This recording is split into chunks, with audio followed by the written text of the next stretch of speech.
The Liberal Wars, also known as the Portuguese Civil War, the War of the Two Brothers, or Miguelite War, was a war between progressive constitutionalists and authoritarian absolutists in Portugal over royal succession that lasted from 1828 to 1834. Embroiled parties included the Kingdom of Portugal, Portuguese rebels, the United Kingdom, France, the Church of Rome, and Spain.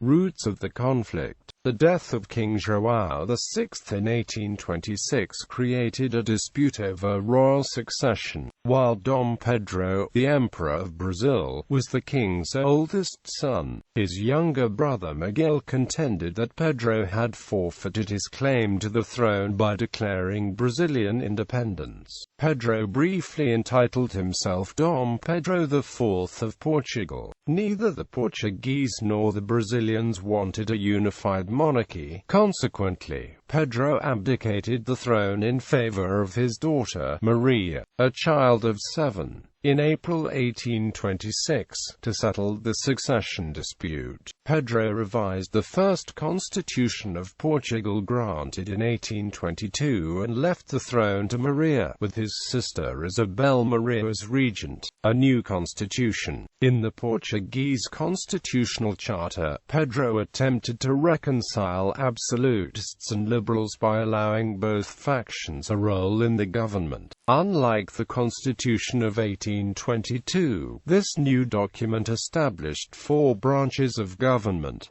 The legislature was divided into 2 chambers. The upper chamber, the Chamber of Peers, was composed of life and hereditary peers and clergy appointed by the king. The lower chamber, the Chamber of Deputies, was composed of 111 deputies elected to 4-year terms by the indirect vote of local assemblies, which in turn were elected by limited suffrage of male tax-paying property owners. Judicial power was exercised by the courts, executive power by the ministers of the government, and moderative power by the king, who held an absolute veto over all legislation. Discontent. The absolutist party of the landowners and the church, however, were not satisfied with this compromise, and they continued to regard Miguel as the legitimate successor to the throne on the grounds that, according to the Portuguese succession rules,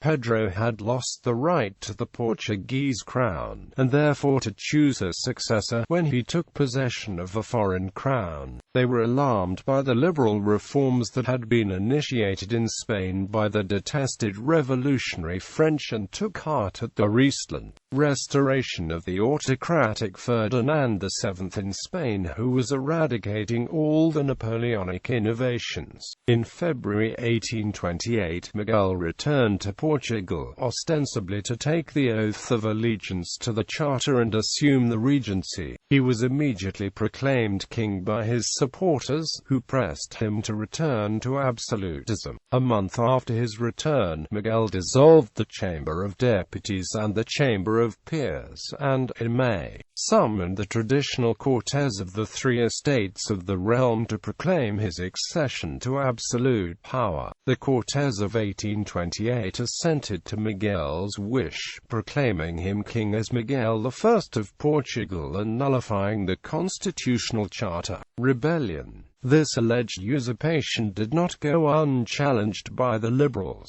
On May 18, the garrison in Porto, the centre of Portuguese progressives, declared its loyalty to Pedro, to Maria da Glória, and the constitutional charter. The rebellion against the absolutists spread to other cities. Miguel suppressed these rebellions, and many thousands of liberals were either arrested or fled to Spain and Britain. There followed 5 years of repression.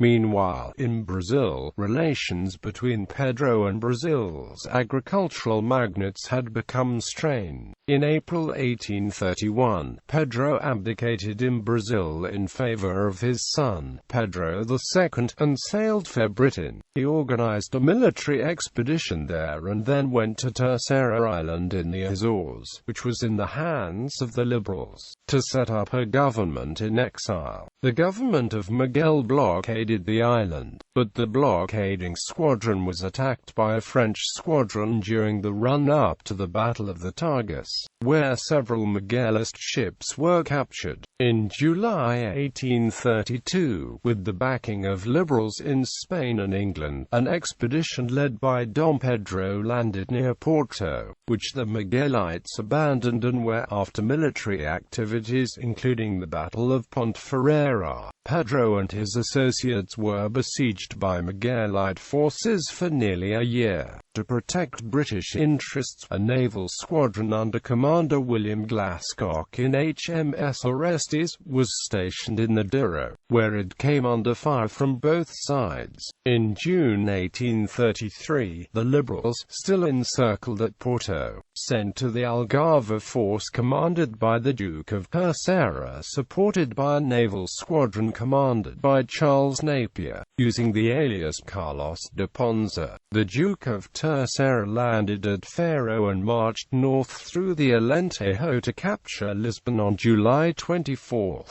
Meanwhile, Napier's squadron encountered the absolutists' fleet near Cape St. Vincent and decisively defeated it at the Fourth Battle of Cape St. Vincent. The Liberals were able to occupy Lisbon, where Pedro moved from Porto and repulsed a Miguelite siege.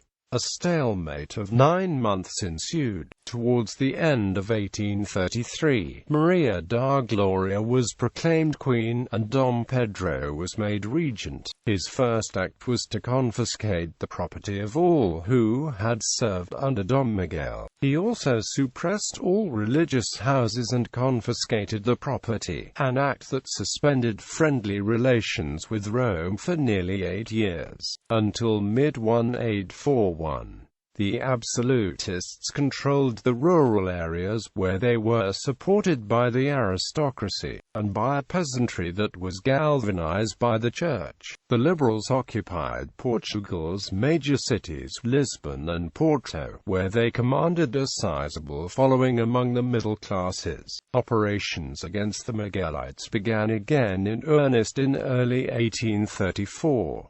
Meanwhile, the Liberal army had suffered a sound defeat at Alcácer do Sal, which proved that, despite the Duke of Terceira's recent march from Faro to Lisbon, the South was still loyal to the Miguelites. Peace. The Battle of Aceira, fought on May 16, 1834, was the last and decisive engagement of the Portuguese Civil War. The Miguelist army was still formidable, but on May 24, 1834, at Ivramonte, a peace was declared under a concession by which Dom Miguel formally renounced all claims to the throne of Portugal, was guaranteed an annual pension, and was definitively exiled.